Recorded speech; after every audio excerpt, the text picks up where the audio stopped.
அன்பான தேவனுடைய பிள்ளைகளே, நன்மையும் கிருபையும் நாள்தோறும் என்கிற இந்த நிகழ்ச்சிக்கு உங்களை அன்போடு கூட வாழ்த்தி வரவேற்கிறேன்.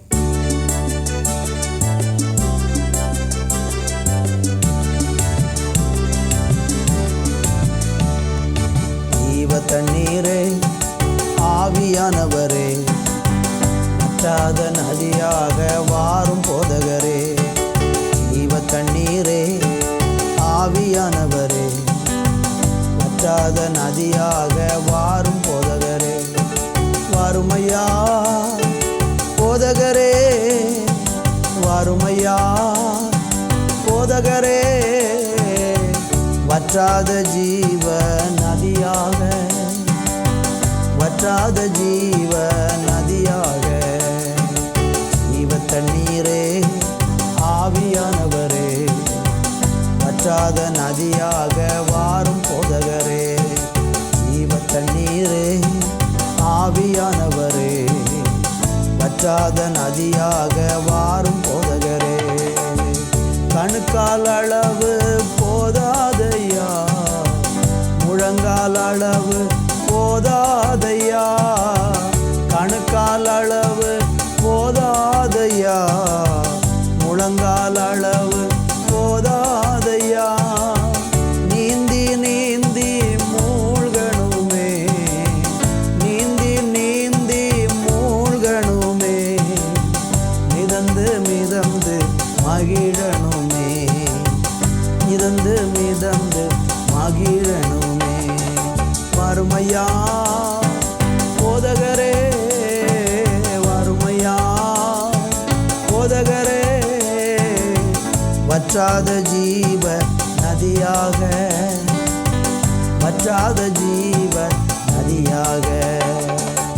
ஜீவ தண்ணீரே, ஆவியானவரே, வற்றாத நதியாக வாரும் போதகரே.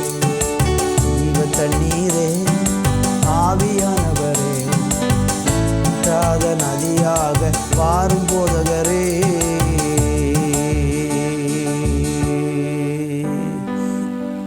ஜீவ தண்ணீர் ஊற்று நதியாக, ஜீவ தண்ணீர் பாய்ந்து வருகிற நதியாக எங்கள் வாழ்க்கையை வளமாய் மாற்றுகிற தெய்வம் எங்களோடு இருக்கிறதற்காக நன்றி.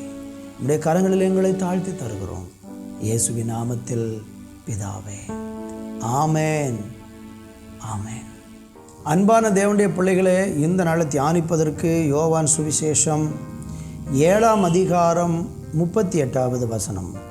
வேத வாக்கியம் சொல்லுகிறபடி, என்னிடத்தில் விசுவாசமாய் இருக்கிறவன் எவனோ அவன் உள்ளத்திலிருந்து ஜீவனுள்ள நதிகள் ஓடும் என்றார். அருமையான கர்த்தருடைய பிள்ளைகளே, ஆண்டவராகிய தேவன் அவரை விசுவாசிக்கிற பிள்ளைகளை குறித்து அவர்கள் இந்த உலகத்திற்கு எப்படி ஆசீர்வாதமாக இருப்பார்கள் என்பதை குறித்து ஆண்டவர் சொல்லக்கூடிய ஒரு அருமையான வார்த்தை. 39 வசனம் சொல்லுகிறது, தம்மை விசுவாசிக்கிறவர் அடைய போகிற ஆவியை குறித்து இப்படி சொன்னார். இயேசு இன்னும் மகிமைப்படாதிருந்தபடியால் பரிசுத்த ஆவி இன்னும் அருளப்படவில்லை. அருமையான தேவனுடைய பிள்ளைகளே, ஒரு மனிதன் ஆண்டவராகி இயேசு கிறிஸ்துவை விசுவாசிக்கும் போது அந்த விசுவாசத்தின் மூலம் அவன் பாவ மன்னிப்பையும் ரட்சிப்பையும் பெற்றுக்கொள்ளும் போது அவனுடைய வாழ்க்கை தேவனுக்கு பிரியமானதாக மாறுகிறது. இன்றைக்கி கடவுளுக்கு பிரியமான ஒரு வாழ்க்கை வாழ முடியாமல் இருப்பது என்ன? பாவம்தான் காரணம். அசுத்தமான வழிகள், தேவனுக்கு பிரியமில்லாத பொல்லாத வழிகள் மனுஷனை இன்றைக்கு கடவுளுக்கு முன்பாக வரவிடாதபடிக்கு அவனை தடை செய்து போடுகிறது, தடை செய்து போடுகிறது. கடவுள் பரிசுத்தம் உள்ள தெய்வம் அல்லவா? அவர் அன்றைக்கு ஒரு மனுஷன் வரும்போது அவன் பாவத்தோடு வந்தால் அந்த பாவத்தின் நிமித்தம் தேவனண்டைக்கு அவனால் நெருங்க முடியாது. அந்த தேவனண்டைக்கு அவன் வருவதற்கு செய்ய வேண்டியது என்ன? பாவ மன்னிப்பை பெற வேண்டும். பாவ மன்னிப்பு எப்படி கிடைக்கும்? நம்முடைய சுய முயற்சினால் கிடைக்காது. 2000 வருஷங்களுக்கு முன்பாக சிலுவையிலே நமக்காக மரித்து அடக்கம் பண்ணப்பட்டு உயிர்த்தெழுந்த ஆண்டவராகிய இயேசு கிறிஸ்துவை யார் விசுவாசிக்கிறார்களோ அவர்களுக்கு இயேசு கிறிஸ்துவின் இரத்தத்தின் மூலமாய் கிடைக்கிற பாவ மன்னிப்பை அவன் பெற முடியும். அப்படி பாவ மன்னிப்பை பெற்று தேவனண்டைக்கு வரக்கூடிய மனுஷனுடைய உள்ளத்திலிருந்து ஜீவ தண்ணீருள்ள நதி ஓடும். அது என்னவாம்? அவனை பரிசுத்த ஆவியினாலே தேவன் நிரப்புகிறார். அப்படி பரிசுத்த ஆவியினாலே அவன் நிரப்பப்படும் போது அவனுக்குள்ளே நிரம்பி இருக்கிற அந்த பரிசுத்த ஆவியானவர் மூலமாக ஸ்தோத்திரம் மற்றவர்களுக்கு அவன் ஆசீர்வாதமாக இருக்கும்படியாக ஜீவ தண்ணீருள்ள நதி போல அவனுடைய வாழ்க்கை செழிப்பாக மாறுகிறது. எசேக்கியேல் தீர்க்க தரிசன புத்தகத்தில் 47வது வசனத்தை நீங்கள் அதிகாரத்தை படித்து பார்த்தீங்கன்னா, அங்கே அந்த நதி போகிற இடமெல்லாம் ஆரோக்கியமும் செழிப்பும் உண்டாகும் என்று சொல்லப்பட்டிருக்கிறது அல்லவா? அதுபோல நாம் இயேசு கிறிஸ்து அண்டைக்கு வரும்போது ஸ்தோத்திரம் அவனுடைய வாழ்க்கை வளமாக செழிப்பாக மாறுகிறது. நீங்கள் யோவான் சுவிசேஷம் 4ஆம் அதிகாரத்தில் படித்து பார்த்தீங்கன்னா, அங்கே 10வது வசனம் சொல்லுகிறது, இயேசு அவளுக்கு பிரதியுத்தரமாக, நீ தேவனுடைய ஈவன் தாகத்துக்கு தாய் என்று உன்னிடத்தில் கேட்கிறவர் இன்னார் என்பதையும் அறிந்திருந்தால் நீயே அவரிடத்தில் கேட்டிருப்பாய், அவர் உனக்கு ஜீவ தண்ணீரை கொடுத்திருப்பார் என்றார். இங்கே ஒரு பாவத்தில் பிடிக்கப்பட்ட ஒரு ஸ்திரீ வேசித்தனம் பண்ணி பல ஆண்களோடு தவறான பாவப்பழக்கத்தில் வாழ்ந்து 5 புருஷர்கள் உடைய ஒரு பெண்ணு இப்போ 6வது ஒரு புருஷனையும் வைத்திருக்கிறாள். இப்படிப்பட்ட ஒரு பாவ நிறைந்த வாழ்க்கை வாழ்ந்து கொண்டிருந்த இந்த பெண்ணை இயேசுவண்டைக்கு வருகிறாள்.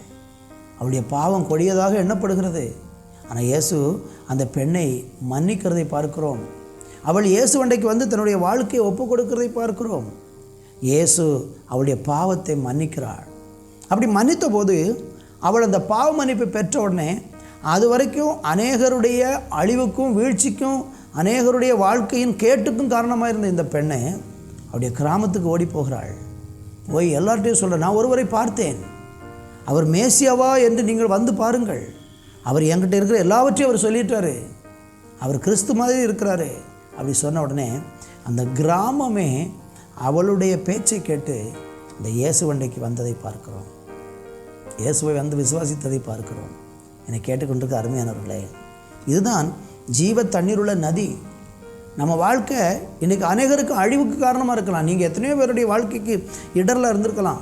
உங்கள் மூலம் எத்தனையோ பேருடைய வாழ்க்கையில் பல தீமைகள் வந்திருக்கலாம். ஆனால் இன்னும் நீங்கள் நல்ல மனுஷனாக வாழ்ந்து 4 பேருக்கு நல்ல விஷயம்னு ஆசைப்படுறீங்களா?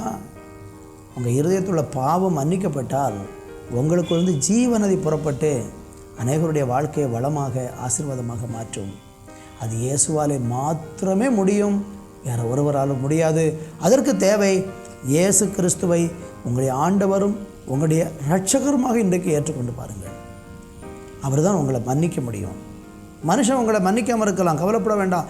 இயேசு உங்களை மன்னிப்பார். எவ்வளோ கொடிய பாவத்தில் நீங்கள் வாழ்ந்து கொண்டிருந்தாலும், உலகமே மன்னிக்க முடியாத ஒரு குற்றத்தை மறைமுகமாக செய்துவிட்டு மனசாட்சியில் குத்துண்டு ஐயோ நான் செஞ்சிட்டேன்னு சொல்லி உங்கள் உள்ளத்தில் வாதிட்டு கொண்டு இருக்கிறீங்களா? இயேசு கிறிஸ்து அண்டைக்கு வந்தால் உங்கள் மனசாட்சி உங்களை குற்றப்படுத்த விடாத அளவுக்கு உங்கள் பாவத்தை மன்னித்து உங்களை பரிசுத்தமடைய பண்ண இயேசுவால் முடியும். இன்றைக்கு அதற்கு தேவை இயேசுவண்டைக்கு நீங்கள் வந்து அவரை விசுவாசித்து அவர் மூலமாய் கிடைக்கிற ரட்சிப்பை நீங்கள் பெற வேண்டும். நல்ல தகப்பனே, இந்த வேலைக்காக நன்றி. உங்கள் நாமத்திற்கு மகிமையாக உம்முடைய ரட்சிப்பை பெற்றுக்கொண்டு பாவ மன்னிப்பை பெற்றுக்கொண்டு இயேசுவே உம்முடைய இரத்தத்தின் மூலமாய் கழுகப்பட உங்கள் பிள்ளைகளை ஒப்பு கொடுத்து நாங்கள் ஜெபிக்கிறோம். யாரெல்லாம் எனக்கு பாவ மன்னிப்பு வேணும், நான் தேவனுடைய பிள்ளையாக மாறணும், நான் மற்றவங்களுக்கு ஆசீர்வாதமாக இருக்கணும்னு விரும்புகிறாங்களோ அவங்க உள்ளத்தில் இப்பொழுது ஆண்டவர் வருவீராக. இயேசுவின் நாமத்தில் பிதாவே, ஆமேன், ஆமேன்.